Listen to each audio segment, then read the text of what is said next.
ఇక వివరాలకు వెళ్తే గాంధీ భవన్లో టీపీసీసీ అధ్యక్షుడు ఎమ్మెల్సీ మహేష్ కుమార్ గౌడ్ మీడియాతో చిట్ చాట్ నిర్వహించారు. ఈ సందర్భంగా కేంద్ర ప్రభుత్వం బీజేపీపై ఆయన తీవ్ర స్థాయిలో విమర్శలు గుప్పించారు.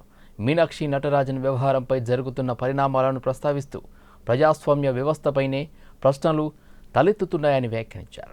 గాంధీ భవన్లో మీడియాతో మాట్లాడిన టీపీసీసీ అధ్యక్షుడు మహేష్ కుమార్ గౌడ్ కేంద్ర ప్రభుత్వం బీజేపీ తీరుపై తీవ్ర విమర్శలు చేశారు. మీనాక్షి నటరాజన్ విషయంలో జరుగుతున్న పరిణామాలను ప్రస్తావిస్తూ ప్రజాస్వామ్య దేశంలో ఉన్నామా లేదా నియంత దేశంలో ఉన్నామా అన్న అనుమానాలు కలుగుతున్నాయని వ్యాఖ్యానించారు. ఎఫ్ఐఆర్ లేకుండానే నోటీసులు ఇవ్వడం సరైంది కాదని, రాజకీయ ఒత్తిడితోనే చర్యలు తీసుకుంటున్నారని ఆయన ఆరోపించారు. ఇవాళ దేశంలో నీతి నిజాయితీకి నిలుపుటద్దంలా ఉండే కొంతమందిలో ఒకరంటే మీనాక్షి నటరాజన్ గారి నామినేషన్ తిరస్కరణ అనేది ఈ దేశ రాజకీయాల్లో ఒక కలంకమైనటువంటి చర్య. ఆరో తీసుకున్నటువంటి నిర్ణయం పూర్తిగా ఎలక్షన్ రూల్స్ నిబంధనలకి వ్యతిరేకం. తెలంగాణలో మీనాక్షి నటరాజన్ గారి మీద ఎక్కడ ఎఫ్ఐఆర్ లేదు, క్రైమ్ నంబరు లేదు, కేసు లేదు. ఒక ప్రైవేట్ నోటీస్ మీద దాన్ని నెపంగా తీసుకొని నామినేషన్ తిరస్కరించడం అనేది చాలా హేయమైన దుర్మార్గమైన చర్య. ఇది దీని ఇలా దేశంలో ప్రజాస్వామ్యం నమ్ముకున్న వ్యక్తులు ప్రతి ఒక్కరు ఖండించాల్సిన అవసరం ఉన్నది. ఓట్ల చోరీకి పాల్పాటుకి అలవాటైన బీజేపీ ఇలా రాజ్యసభ సీటు కూడా చోరీ చేస్తూ ఉంది. ఇటీవల రాజ్యసభలో వాళ్ళు బిల్లు వీగిపోవడం చూసి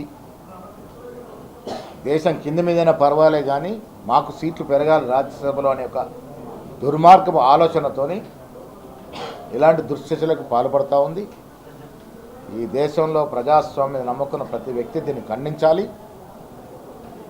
మోడీ చర్యలు పరాకాష్ట. ఇంత దుర్మార్గంగా వివరించినటువంటి తీరుని కాంగ్రెస్ పార్టీ ప్రజాస్వామ్యం నమ్ముకున్న వ్యక్తులందరూ ఖండించాలి. రాష్ట్రంలో త్రాగునీటి సరఫరాపై కేంద్ర ప్రభుత్వాన్ని మాజీ మంత్రి ఎమ్మెల్యే తలసాని శ్రీనివాస్ యాదవ్ తీవ్రంగా విమర్శించారు. ప్రజలకు కనీస అవసరమైన త్రాగునీరు కూడా అందించలేక ప్రభుత్వం పూర్తిగా విఫలమైందని ఆరోపించారు. అమీర్పేట్ డివిజన్లో పలు ప్రాంతాల్లో పర్యటించిన ఆయన ప్రజల సమస్యలను తెలుసుకున్నారు. హైదరాబాద్లోని అమీర్పేట్ డివిజన్ పరిధిలో పలు ప్రాంతాల్లో పర్యటించిన మాజీ మంత్రి ఎమ్మెల్యే తలసాని శ్రీనివాస్ యాదవ్ స్థానికులతో మాట్లాడి త్రాగునీటి సమస్యలపై ఆరా తీశారు. గత బీఆర్ఎస్ ప్రభుత్వ హయాంలో 10 ఏళ్ల పాటు ఎప్పుడూ తాగునీటి ఇబ్బందులు తలెత్తలేదని ఆయన పేర్కొన్నారు. ప్రజల నిత్య జీవితంలో నీరు అత్యంత అవసరమని, అయితే ప్రస్తుత కాంగ్రెస్ ప్రభుత్వం నగర ప్రజలకు సక్రమంగా త్రాగునీరు అందించడంలో విఫలమైందని విమర్శించారు. గత నెలన్నర రోజులుగా అనేక ప్రాంతాల్లో ప్రజలు త్రాగునీటి కోసం తీవ్ర ఇబ్బందులు ఎదుర్కొంటున్నారని అన్నారు. కాంగ్రెస్ ప్రభుత్వం వచ్చిన తర్వాత ఎంత దౌర్భాగ్యమైన పరిస్థితి అంటే కనీసం మంచినీళ్ళు ఇచ్చే పరిస్థితిలో కూడా ప్రభుత్వం లేదు. గడిచిన 1.5 months నుంచి ఇదే సమస్య. ఈ సమస్య ఏంటంటే మీరు బీజేఆర్ నగర్ చూసిండ్రు, ఉమర్ బస్తీ ప్రాంతంలో చూసిండ్రు, గురుద్వార్లో చూసిండ్రు. ఇక్కడికి వచ్చే మరి ఈ ఏరియాలో కూడా బాపు నగర్లో కూడా చూస్తున్నాం. ఒకటి వాటర్ సప్లైలా వాళ్ళ లైన్ మెన్లను కూడా వాళ్ళ ముందు పిలిచి మాట్లాడినాం. వాళ్ళ లైన్ మెన్లను పిలిచి మాట్లాడితే సార్ సప్లై ప్రాపర్గా లేదు, మనము 4 లైన్లు వదిలితే 1 లైనే వస్తుంది, రిమైనింగ్ 3 లైన్లు కూడా వస్తలేవు అని చెప్పి. ప్రెషర్ ఉన్నదా అంటే ప్రెషర్ లేదని చెప్పి. అంటే ఇంత దరిద్రమైనటువంటి పరిపాలన ఎందుకు ఇస్తున్నారో మాకు అర్థం కాలేదు. నేను ఈ సందర్భంగా ముఖ్యమంత్రి గారికి డిమాండ్ చేసేది హైదరాబాద్లో మంచినీళ్ళు ఇవ్వమని చెప్పండి. వాళ్ళు ఆల్టర్నేటివ్ అరేంజ్మెంట్ చేసుకుంటారు. రెండోది ఇక్కడ చూస్తే ట్యాంకర్లు ఇష్టం ఉన్నట్టు విచ్చలవిడిగా అమ్ముతున్నారు. వాళ్ళ ముంగట్నే, వాళ్ళ కళ్ళ ముంగట్నే ఈ ట్యాంకర్లన్నీ పోతుంటే వాళ్ళు ఇబ్బంది పడుతున్నారు. అంటే కొనుక్కుంటేనేమో ఉంటుంది, తాగడానికి నీళ్లు ఉన్నాయని చెప్పేసి. కాబట్టి వెంటనే ఇవన్నీ రెక్టిఫై చేసుకోవాలి. 3-4 రోజులలో రెక్టిఫై చేయకపోతే జలమండలి ముంగట పెద్ద ఎత్తున ధర్నా చేయడం జరుగుతుంది. ఎందుకంటే ఈరోజు సమాజంలో 4 రోజులు అన్నం తినకుండా ఉంటాం, కానీ మంచినీళ్ళు లేకపోతే మనిషి జీవితం ఎట్లుంటుంది? పొద్దున్న లేచినప్పటి నుంచి మంచినీళ్ళతోనే కదా కుటుంబం అనేది. ముఖం కడుక్కోనికే నీళ్లు కావాలి, చాయ్ పెట్టుకోనికే నీళ్లు కావాలి, తినాలంటే నీళ్లు కావాలి, దేవుడు పూజ చేయాలంటే నీళ్లు కావాలి, ఎవరన్నా చనిపోయినా నీళ్లు కావాలి. మొన్న ఇక్కడ బాపునగర్లో ఒక వ్యక్తి చనిపోతే నీళ్ళే లేవంట. మరి ఇంత దారుణమైనటువంటి ప్రభుత్వం ఉంటే కష్టమవుతుంది. ఫీజు రియంబర్స్మెంట్ స్కీమ్పై రోజుకు ఒక జీవో జారీ చేస్తూ గందరగోళం సృష్టించవద్దు అని ఆర్ కృష్ణయ్య కోరారు. కొనసాగుతున్న పాత విధానమే బాగుందన్నారు. దాన్ని కొనసాగించాలని బీసీ సంఘాలు డిమాండ్ చేశాయి. జీవో నెంబర్ 7ను రద్దు చేసి కొత్తగా జీవో నెంబర్ 8, 9 2 రోజుల క్రితమే జారీ చేయడాన్ని తీవ్రంగా వ్యతిరేకిస్తున్నారు. పాత విధానమే బాగుందన్నారు ఆర్ కృష్ణయ్య. రోజుకు ఒక జీవో తీసి ప్రభుత్వం గందరగోళం చేస్తూ విద్యార్థులకు మనశ్శాంతి లేకుండా చేస్తున్నారు. స్కీమును ఎత్తివేయాలనుకుంటే ధైర్యంగా ఎత్తివేయండి, ప్రజాకోర్టులో తేల్చుకుందాం. కాంగ్రెస్ అధికారంలోకి వచ్చి 33 నెలలు గడిచినా 3 రూపాయలు కూడా ఇవ్వలేదని ఆర్ కృష్ణయ్య మండిపడ్డారు. ఫీజుల రియంబర్స్మెంట్ స్కీమ్ పై రోజు ఒక్క జీవో జారీ చేస్తూ గందరగోళం సృష్టిస్తుంది. దీనిని మేము తీవ్రంగా ఖండిస్తున్నాం. ప్రభుత్వానికి నిజంగా ఏమైనా దమ్ముంది ఈ స్కీమ్ రద్దు చేస్తే రద్దు చేయి. ఓపెన్గా అటు ఇటు గందరగోళము విద్యార్థులందరినీ రోజు టెన్షన్ అనుకుంటే ఎందుకని మొదట నెల కింద ప్రభుత్వం జీవో నెంబర్ 7 విడుదల చేశారు. అందులో కాలేజీల్లో విద్యార్థుల ఖాతాల పైసలు వేస్తారండి. దాన్ని కోర్టు వద్దన్నదంట వ్యతిరేకించింది, మేము వ్యతిరేకించాం. దాంతో ఆ జీవోను రద్దు చేశారు. ఇప్పుడు మళ్ళా 8, 9 విడుదల చేశారు. అది విద్యార్థులకు యమభాగ్యం లేకుండా నరక కూటం లేక అందులో ఏం పెట్టిండ్రు, విద్యార్థుల ఖాతాల పైసలు ఇస్తాము, మీరు 8 రోజుల కాలేజీ యాజమాన్యాలకు డబ్బులు ఇవ్వాలి, లేకపోతే రెవెన్యూ రికవరీ యాక్ట్ కింద మిమ్మల్ని అందరినీ జైళ్ళలో వేస్తున్నాడు.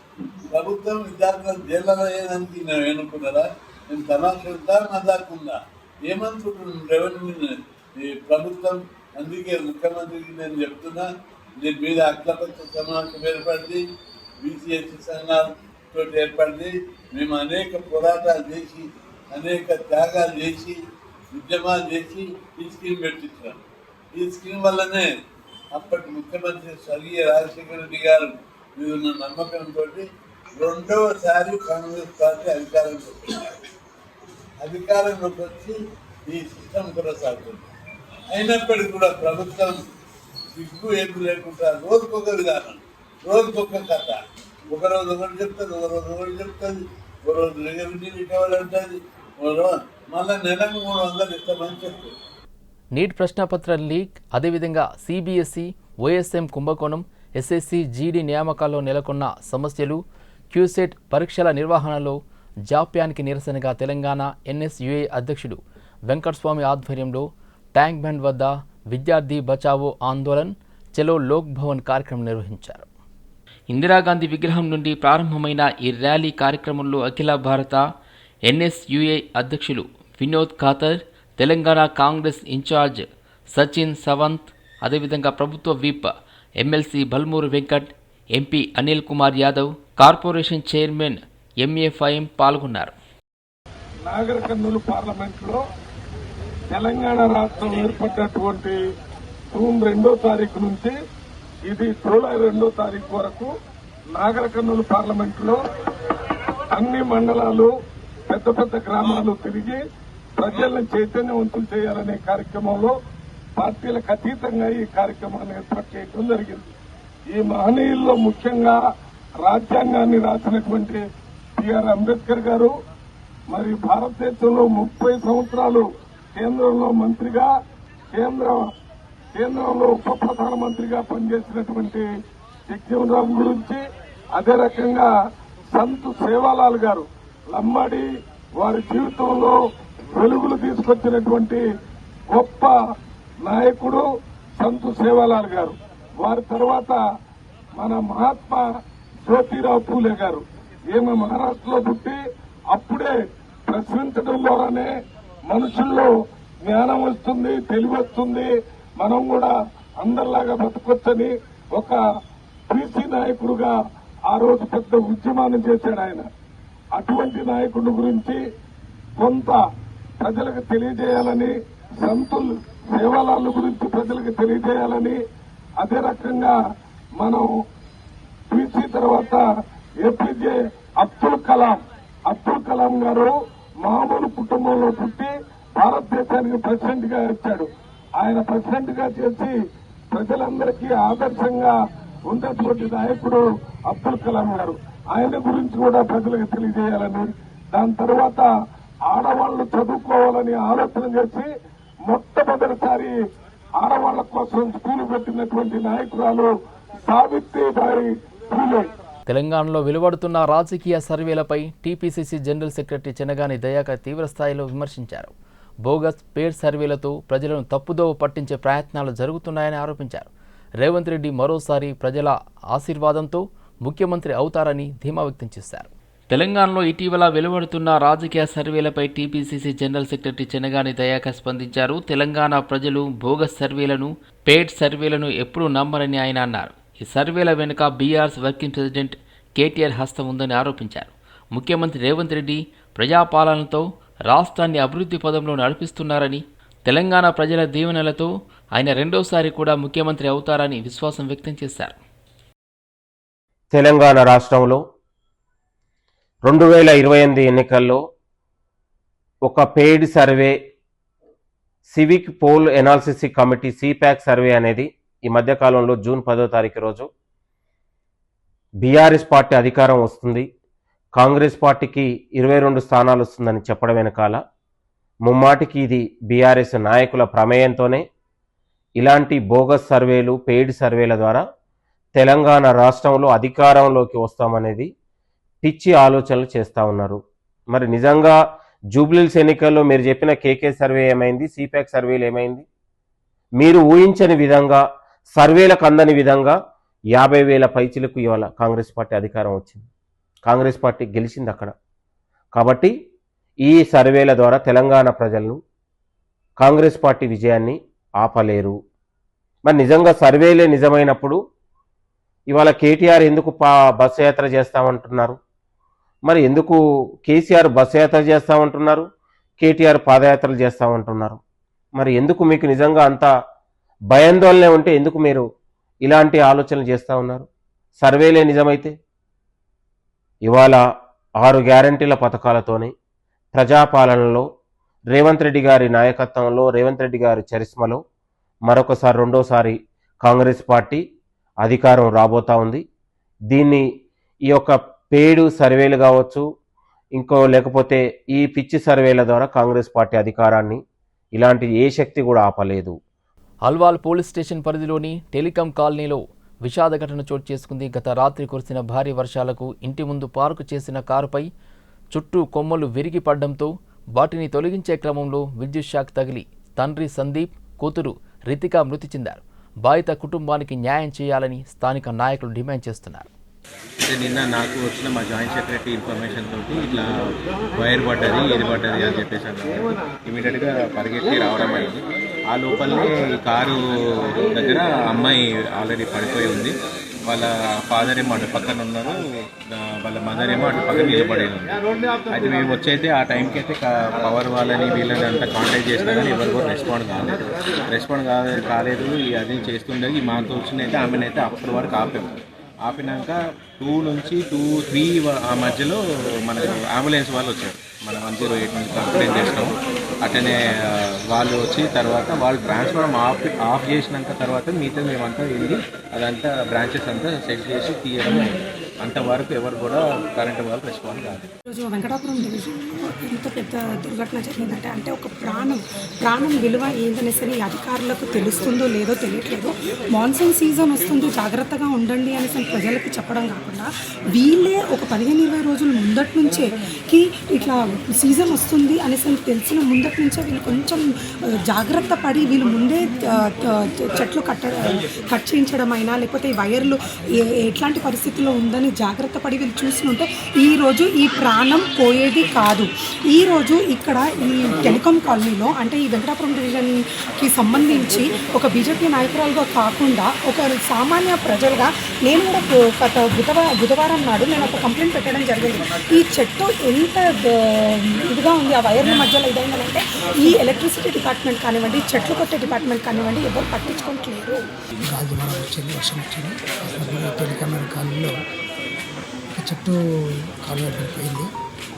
కరెంటు పోయిన తర్వాత ఆ చెట్టు కారు తీయడం కోసం కుటుంబ సభ్యులు ముగ్గురు, భార్య, భర్త, కూతురు వచ్చి ఆ కారుని తీయడం కోసం కారు తీస్తుంటే తెగిపోయిన కరెంటు వైరు, ఇప్పటిదాకా కరెంట్ లేకుండే కరెంటు వైర్ని టచ్ చేయడంతో బాగా టచ్ చేయడం జరిగింది. లేకపోతే షాక్ పడిపోయింది.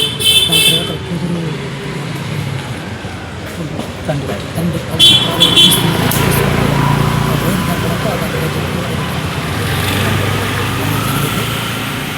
వైర్ దురదృష్టకరమైన సంఘటన. అందరికీ విజ్ఞప్తి చేసేది ఏంటంటే ఏదైనా వర్షం వచ్చేటప్పుడు ఇలాంటి బయలు తెగిన నీళ్ళు నిలబడ్డా దయచేసి ఒక అర్ధ గంట వెయిట్ చేయండి. ఇమ్మీడియట్గా తొందరపడి మనం చేయొద్దు.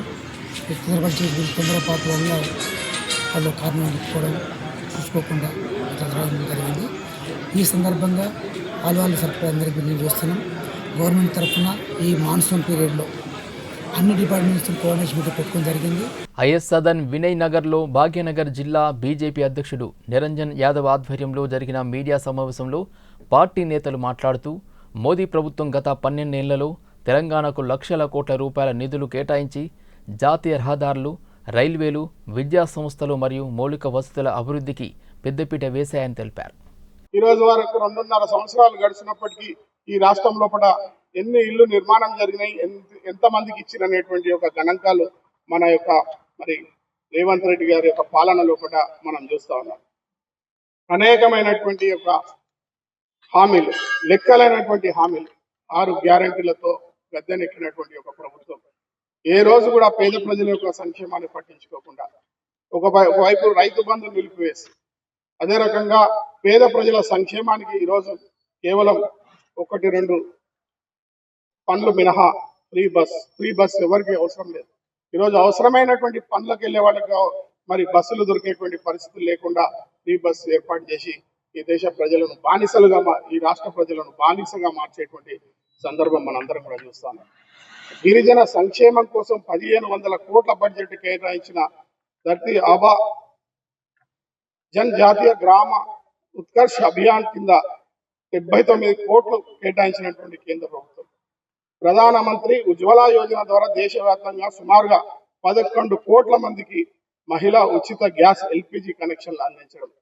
అదే రకంగా 13,000 గ్రామాలకు మరి ఏ దేశ స్వాతంత్రం వచ్చి 50 సంవత్సరాలు గడుస్తున్నప్పటికీ మరి 13,000 గ్రామాలకు ఇప్పటి వరకు విద్యుత్తును అందించినటువంటి ఒక మరి ఆ పన్ను కూడా తమ భుజస్కంధాలపై వేసి నగరంలోని జూబ్లీహిల్స్లో ఫ్యాషన్ ఆభరణాల కలకలలతో రన్వే స్టార్ కార్యక్రమం సందడి చేసింది. ప్రముఖ ఆభరణాల సంస్థ తనిష్క్ ఆధ్వర్యంలో నిర్వహించిన ఈ ప్రత్యేక కార్యక్రమంలో వినియోగదారులే స్టార్ ఐకాన్లుగా ర్యాంప్పై మెరిశారు. జూబ్లీహిల్స్లోని ఇల్యూజన్ వేదిక తనిష్క్ సంస్థ నిర్వహించిన రన్వే స్టార్ కార్యక్రమం ఆకట్టుకుంది. వినియోగదారులే స్టార్ ఐకాన్లు అనే కాన్సెప్ట్తో నిర్వహించిన ఈ ర్యాంప్ వాక్లో నగరానికి చెందిన పలువురు యువతులు, మహిళలు, చిన్నారులు ఉత్సాహంగా పాల్గొన్నారు. అత్యాధునిక డిజైన్ ఆభరణాలు ధరించి ర్యాంప్పై హొయలుపోతూ ప్రేక్షకులను అలరించారు. సాంప్రదాయ, ఆధునిక ఆభరణాల కలయికతో రూపొందించిన కలెక్షన్లు ప్రత్యేక ఆకర్షణగా నిలిచాయి. The Mia Runway Star event is a very unique event where we make our customers feel precious. They actually come dressed up like models. They're people who live their lives as normal human beings. Some of them are teachers, some of them are professionals, housewives, who actually come together on this day to walk the ramp. And it's such a great feeling because they feel so proud about it. They wouldn't have never walked the ramp ever. But Mia as a brand has been able to bring all of them together today.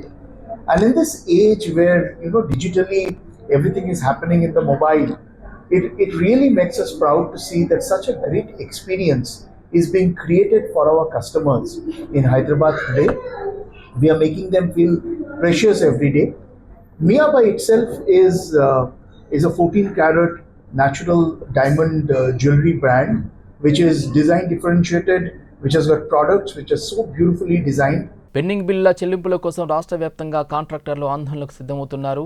తమకు రావాల్సిన వేల కోట్ల రూపాయల బకాయిలను వెంటనే విడుదల చేయాలని demand చేస్తూ ఈ నెల 18న జీహెచ్ఎంసీ కార్యాలయం ముందు భారీ ధర్నా చేపట్టనున్నట్లు ప్రకటించారు. హైదరాబాద్లోని హైటెక్స్ ప్రాంతంలో బిల్డింగ్ అసోసియేషన్ ఆఫ్ ఇండియా కార్యాలయంలో నిర్వహించిన మీడియా సమావేశంలో కాంట్రాక్టర్లు తమ ఆవేదన వ్యక్తం చేశారు. రాష్ట్రంలోని రోడ్లు, భవనాలు, ఇరిగేషన్, పంచాయతీరాజ్, మున్సిపల్, విద్యుత్ శాఖలతో పాటు పలు విభాగాలకు చెందిన సివిల్ కాంట్రాక్టర్లకు సుమారు 20,000 కోట్ల బిల్లులు పెండింగ్లో ఉన్నాయని తెలిపారు. 2017 నుండి బిల్లుల చెల్లింపుల్లో తీవ్ర జాప్యం జరుగుతుందని, గత 10 ఏళ్లుగా అనేక మంది కాంట్రాక్టర్లు ఆర్థిక ఇబ్బందులు ఎదుర్కొంటున్నారని పేర్కొన్నారు. ఈరోజు మా బాధలు వింటకు వచ్చినందుకు మీరు మా ప్రజాస్వామ్యంలో 4 స్తంభము, డెమోక్రటిక్లో మీరు ద్వారా మేము ఒక మా బాధ బోస చెప్పుకోవాలనుకుంటున్నాము. అన్నీ కుంటుపడ్డాయి, ఇంకా కుంటుపడే ఓపిక ఇది లేదు. మా ఫ్యామిలీస్ బయటకు వచ్చినాయి, ఆత్మహత్యలు చేసుకుంటున్నారు. ప్రభుత్వం లోపల వాళ్ళ పెద్దలందరికీ తెలుసు, నిద్రపోయడం లేపుడు ఈజీ, కానీ నిద్ర నటించడం లేపుడు చాలా కష్టం. నిద్ర నటించే పరిస్థితి మారాలే. మాకైనా డబ్బులు రావాల్సి ఉంటే మా డబ్బులు పేమెంట్ ఇవ్వాలి. బ్యాంక్ ఇంట్రెస్ట్లు పోతున్నాయి. అదే ఇన్కమ్ ట్యాక్స్ డిపార్ట్మెంట్ 2% ఇంట్రెస్ట్ మనకు పేమెంట్ చేస్తారు. వీళ్ళు ఇక్కడ చూసేవారికి ఏదైనా పేమెంట్లు అవుతున్నారు. రైతులు చనిపోతున్నారని చెప్పి మన లోన్లు మాఫీ చేసారు. మేము లోన్లు మాఫీ అడగట్లేదు, లోన్లు కట్టుకుంటాము, మా డబ్బులు మాకు ఇవ్వమని చెప్పి మేము డిమాండ్ చేస్తున్నామండి. మీరు చేసిన పేమెంట్ ఇమ్మీడియట్ గా యాక్షన్ సంతోషిస్తే ఈ రోజు మీకు పాలాభిషేకం చేస్తామని మా స్టేట్ చైర్మన్ గారు, ఆల్ ఇండియా చైర్మన్ గారు చెప్పారు. ఈ రోజు కాంట్రాక్టర్ల వ్యవస్థలో మొత్తం బిల్లులు పెండింగ్ బిల్లులు అనేవి పేరుకుపోయినాయి. మున్సిపల్ వ్యవస్థ కానీ, ఆర్ఎండ్బి వ్యవస్థ కానీ, పంచాయతీ వ్యవస్థ కానీ అన్ని దానిలో అంటే 1 కోటి రూపాయల కాంట్రాక్టర్ల వ్యవస్థ అనేది మొత్తం నశించిపోయింది. ముందుగా ప్రభుత్వం దృష్టికి తీసుకొచ్చేది ఒకటి దాదాపు 25,000 కోట్లు పెండింగ్ ఉన్నట్టు బిల్లు సమాచారం ఇప్పటి వరకు. దాని మూలంగా ఇప్పుడు 1 కోటి రూపాయల బిల్స్ మాత్రం ఇప్పటి వరకు చాలా మంది కాంట్రాక్టర్లకు గత 5 సంవత్సరాల నుంచి పేమెంట్ జరగలేదు. ఆ పేమెంట్ ఇమ్మీడియట్ గా ముఖ్యమంత్రి గారు చొరవ తీసుకొని ఆ పేమెంట్ ఇప్పిస్తారని మా ఆలోచన ఉన్నది. మేము ఇంకా 18వ తారీఖు నాడు ఈ నెల చలో హైదరాబాద్ కార్యక్రమం నిర్వహించుకున్నాము. జిల్లాల వారిగా ప్రతి కాంట్రాక్టర్ అందరూ ఒక వేదిక మీద సమావేశం అవుతున్నాము. ఆ సమావేశానికి పెద్ద సంఖ్యలో అందరూ వస్తున్నారు. మేము ఏంటంటే ఫైటింగ్ చేయట్లేదు, మా బిల్లులు అడుగుతున్నాము, మా సమస్యలను ఒక దగ్గర తాటిగా తీసుకొచ్చుకుంటున్నాము. అంతర్జాతీయ షూటింగ్ వేదికలపై భారత కీర్తిని మరింత ఎత్తుకు తీసుకెళ్లిన ప్రపంచ ఛాంపియన్, అర్జున అవార్డు గ్రహీత ఈషా సింగ్కు హైదరాబాద్లో ఘన సత్కారం నిర్వహించారు. మ్యూచింగ్లో జరిగిన ఐఎస్ఎస్ఎఫ్ ప్రపంచ కప్లో స్వర్ణ పతకం సాధించి ప్రపంచ రికార్డు నెలకొల్పిన ఈషా సింగ్ను పలువురు ప్రముఖులు అభినందించారు. మ్యూనిచ్లో జరిగిన ఐఎస్ఎస్ఎఫ్ ప్రపంచ కప్ 2026 మహిళల 25 మీటర్ల పిస్టల్ విభాగంలో స్వర్ణ పతకం సాధించి ప్రపంచ రికార్డు సృష్టించిన ప్రపంచ ఛాంపియన్, అర్జున అవార్డు గ్రహీత ఈషా సింగ్కు హైదరాబాద్లో ఘన సత్కారం జరిగింది. బంజారాహిల్స్లోని ది లీలా హైదరాబాద్లో నిర్వహించిన మీట్ అండ్ గ్రీట్ కార్యక్రమంలో క్రీడా, పరిపాలనా రంగాలకు చెందిన ప్రముఖులు పాల్గొన్నారు. Isha Singh remarkable achievement at the ISSF World Cup 2026, winning a gold medal and creating a world record is a testament to what dedication, discipline and determination can achieve. At Lifespan, we strongly believe that success is not built overnight. Whether it's building a company or an hospital or any sports ecosystem or becoming a world champion, the foundation remains the same. That is discipline, consistency and commitment. These are the values which Isha represents, and these are the values Lifespan stands for. My own journey begins with a very simple dream. Over the years, we built Lifespan into one of the largest nutraceutical manufacturing in India and extended slowly into healthcare, sports and social initiatives, and remained committed to improving lives through wellness and innovation. But today, I firmly believe that India's greatest opportunity lies in our youth, and sports is one of the most powerful ways to build discipline, leadership, and national pride. రానున్న మరికొన్ని గంటల్లో తెలంగాణలో భారీ వర్షాలు కురిసే అవకాశం ఉందని హైదరాబాద్ వాతావరణ శాఖ తెలిపింది. హైదరాబాద్, మహబూబాబాద్, అదేవిధంగా నిజామాబాద్, రంగారెడ్డి, మేడ్చల్, వరంగల్, యాదాద్రి జిల్లాలకు ఆరెంజ్ అలర్ట్ జారీ చేసింది వాతావరణ శాఖ. వర్షం సమయంలో ఉరుములు మెరుపులతో పాటు గంటకు 40 కిలోమీటర్ల వేగంతో ఈదురుగాలు వీస్తాయని పేర్కొంది. భారీ వర్షాలు కురిసే అవకాశం ఉన్న నేపథ్యంలో ప్రజలు అప్రమత్తంగా ఉండాలని వాతావరణ శాఖ హెచ్చరించింది. ఎల్నినోపై భారత వాతావరణ శాఖ హెచ్చరికలు జారీ చేసింది. పసిఫిక్ మహాసముద్రం ఉపరితలంపై ఎల్నినో ఏర్పడిందని వాతావరణ శాఖ వెల్లడించింది. రుతుపవనాల సీజన్లో ఎల్నినో మరింత తీవ్ర రూపం దాల్చే అవకాశం ఉందని పేర్కొంది. దేశంలో రుతుపవనాలపై ఎల్నినో ప్రతికూల ప్రభావం చూపే అవకాశం ఉందని తెలిపింది. అత్యధిక వర్షపాతం నమోదయ్యే నైరుతి రుతుపవనాల్లో వర్షపాతం తగ్గుతుందని భారత వాతావరణ శాఖ అధికారులు అంచనా వేస్తున్నారు. రానున్న రోజుల్లో సూపర్ ఎల్నినో ఏర్పడే అవకాశం ఉందని హెచ్చరిస్తున్నారు.